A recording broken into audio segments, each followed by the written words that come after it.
finally presenting to the public the first English translation of 3 of the most important books of the asterisk Zohar. A few additional remarks are necessary. These copyright 3 books are so closely connected in sense as to be practically inseparable, the 2 last forming consecutive developments of the first. But, as to launch the unprepared reader on these abstruse Kabbalistical writings without some preparatory explanation of the tenets of the Kabbalah would be simply to hopelessly bewilder him. I have written a long and full introduction, in which I have endeavored to explain thoroughly the principal dogmas of the Zohar, and have further added explanatory notes to the actual text for the better elucidation of difficult passages. Therefore, would advise the reader first to carefully study the introduction, and then to read the 3 books of the Zohar, in the order in which they stand. My translation is principally taken from the Latin version of Knorr von Rosenroth, but I have throughout collated it with the original Chaldean Hebrew text, and in many instances have translated directly therefrom, especially whenever the Latin rendering seemed unreliable. The dialect in which the original is written is Aramaic Chaldee, interspersed with Hebrew quotations, and the style is difficult and obscure.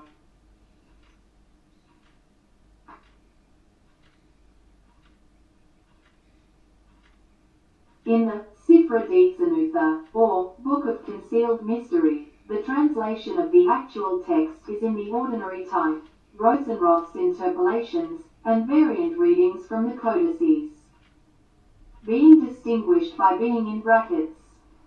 The notes in small print within brackets at the end of each section are my own, and they virtually form a commentary on this book.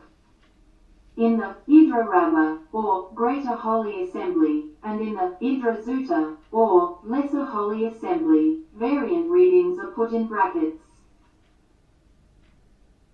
As Rabbi Shimeon ben Yochai is the author of the bulk of these 2 books, I have only put his short speeches in inverted commas, while I have left his longer discourses unmarked. The speeches of all the other rabbis are, however, marked in the ordinary way.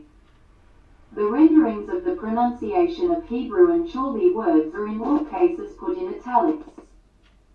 IHVH is usually rendered by Tetragrammaton instead of by Jehovah, for reasons given in the introduction.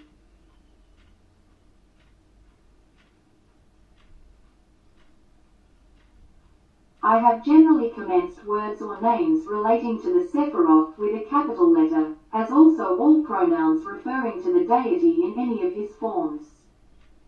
I wish particularly to direct the reader's attention to the stress laid by the Kabbalah on the feminine aspects of the deity, and to the shameful way in which any allusion to these has been suppressed in the ordinary translations of the Bible, also to the Kabbalistical equality of male and female.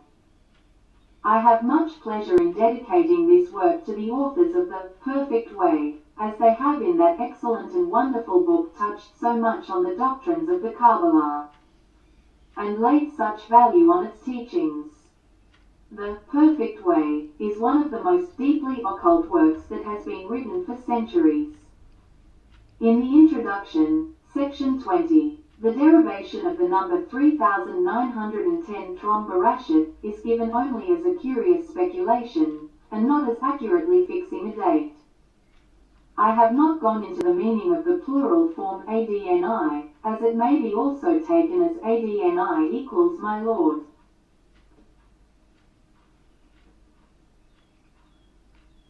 I will, however, just observe that its plural meaning, as applied to IHVH, comprehends the persons included in that name, and as applied to Malkuth, it comprehends the other 9 Sephiroth included therein.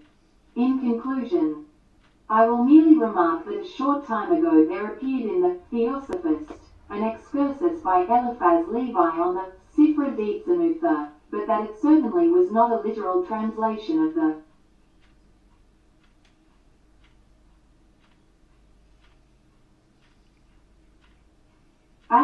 Book of Concealed Mystery, given in this volume. 1. The first questions which the non-Kabbalistical reader will probably ask are, what is the Kabbalah? Who was its author? What are its subdivisions? What are its general teachings? And why is a translation of it required at the present time? 2.1 will answer the last question first. At the present time, a powerful wave of occult thought is spreading through society. Thinking men are beginning to awake to the fact that there are more things in heaven and earth than are dreamed of in their philosophy, and, last but not least, it is now felt that the Bible, which has been probably more misconstrued than any other book ever written, contains numberless obscure and mysterious passages which are utterly unintelligible without some key wherewith to unlock their meaning. To a key is given in the Kabbalah. Therefore this work should be of interest to every biblical and theological student. Let every Christian ask himself this question: how can I think to understand the Old Testament if I be ignorant of the construction put upon it by that nation whose sacred book it formed?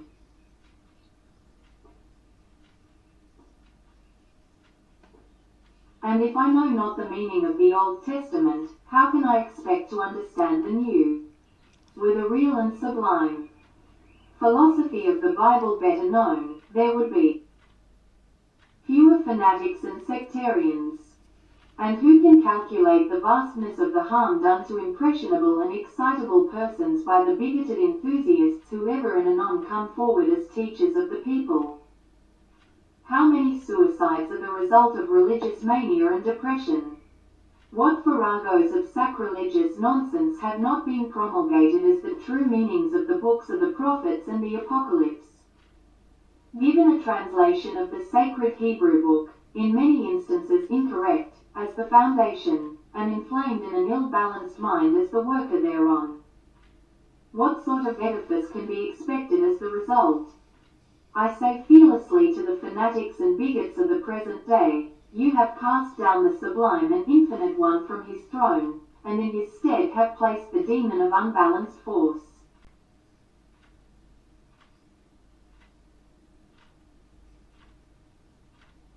You have substituted a deity of disorder and of jealousy for a God of order and of love. You have perverted the teachings of the crucified one. Therefore at this present time an English translation of the Kabbalah is almost a necessity, for the Zohar has never before been translated into the language of this country, nor, as far as I am aware, into any modern European vernacular. 3. The Kabbalah may be defined as being the esoteric Jewish doctrine. It is called, in Hebrew,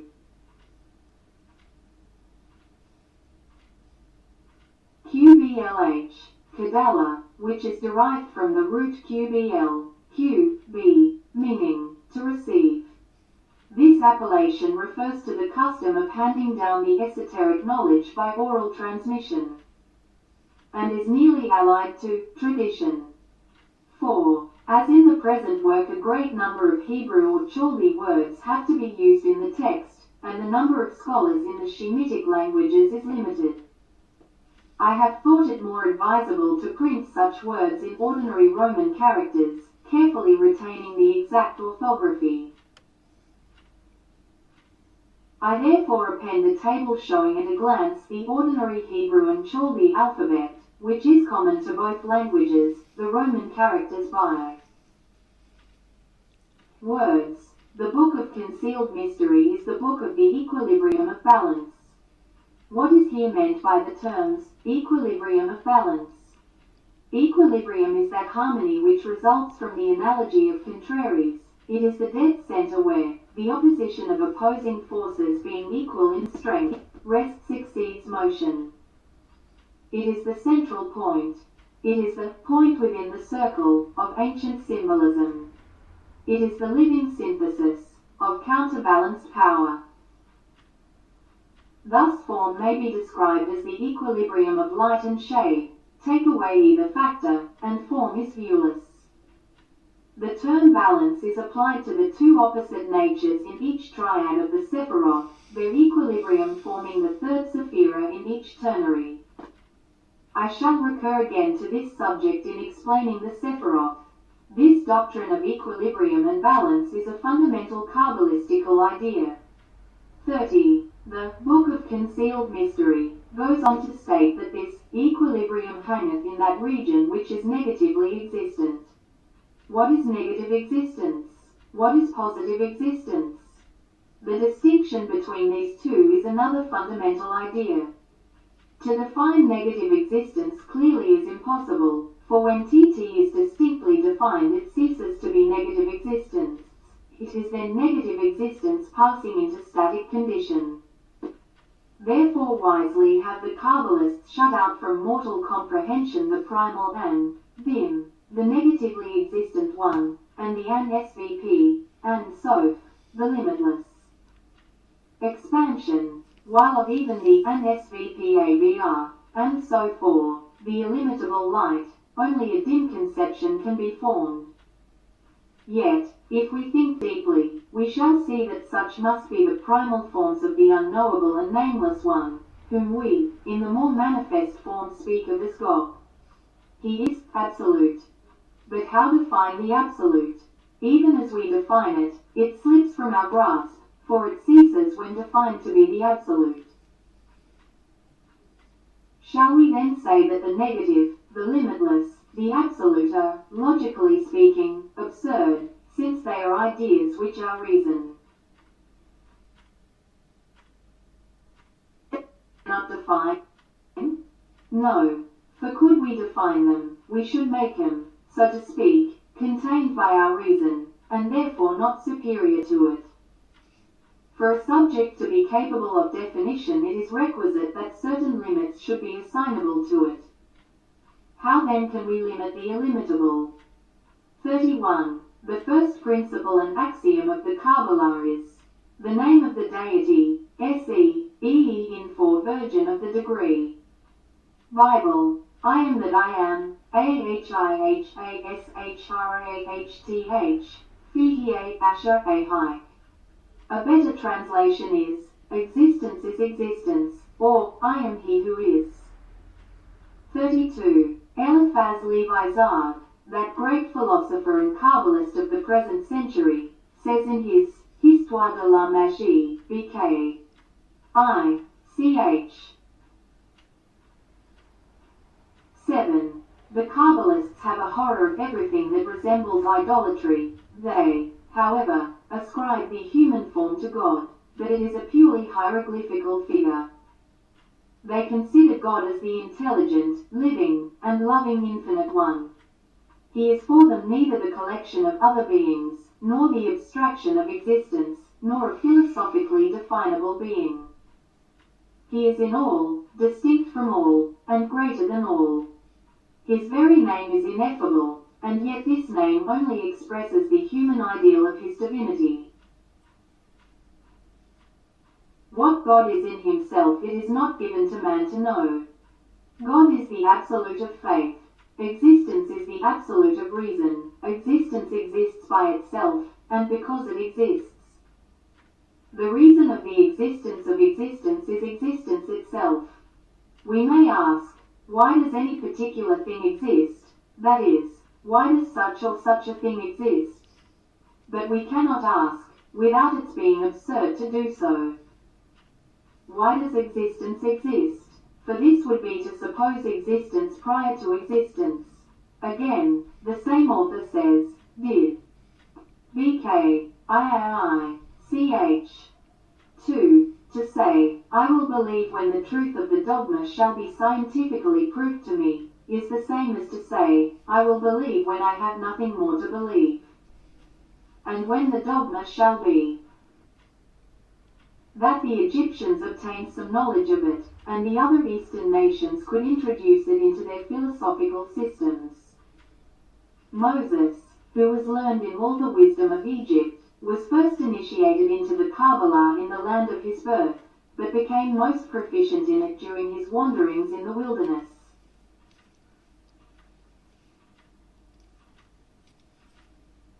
When he not only devoted to it the leisure hours of the whole 40 years, but received lessons in it from one of the angels. By the aid of this mysterious science, the lawgiver was enabled to solve the difficulties which arose during his management of the Israelites, in spite of the pilgrimages, wars, and frequent miseries of the nation. He covertly laid down the principal doctrine in the first 4 books of the Pentateuch, but withheld them from Deuteronomy. Moses also initiated the 70 elders into the secret OTF. This doctrine transmitted them from hand to hand. Of all who formed the unbroken line of tradition, David and Solomon were the most deeply initiated into the Kabbalah. No one, however, dared to write it down till Shimeon ben Jokai, who lived at the time of the destruction of the Second Temple. After his death, his son, Rabbi Eleazar, and his secretary, Rabbi Abba, as well as his disciples, collated Rabbi Simon ben Jochai's treatises, and out of these composed the celebrated work called Zhr, Zohar, Splendor, which is the grand storehouse of Kabbalism. 8. The Kabbalah is usually classed under 4 heads. A. The practical Kabbalah. 8. The literal Kabbalah. Y. The unwritten Kabbalah. 6. The dogmatic Kabbalah. G. The practical Kabbalah deals with talismanic and ceremonial magic, and does not come within the scope of this work.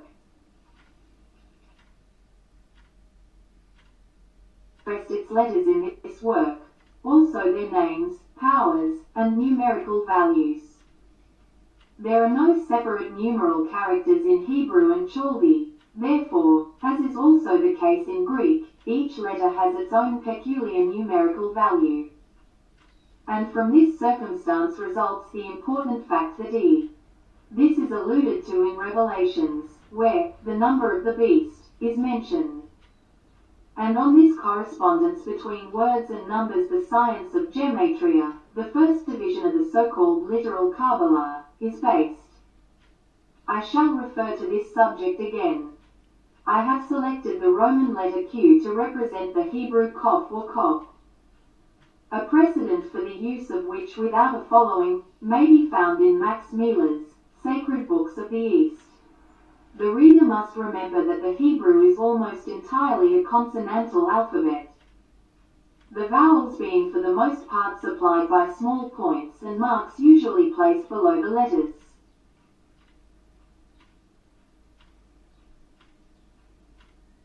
Another difficulty of the Hebrew alphabet consists in the great similarity between the forms of certain letters, e.g., V, Z, and final N. 5.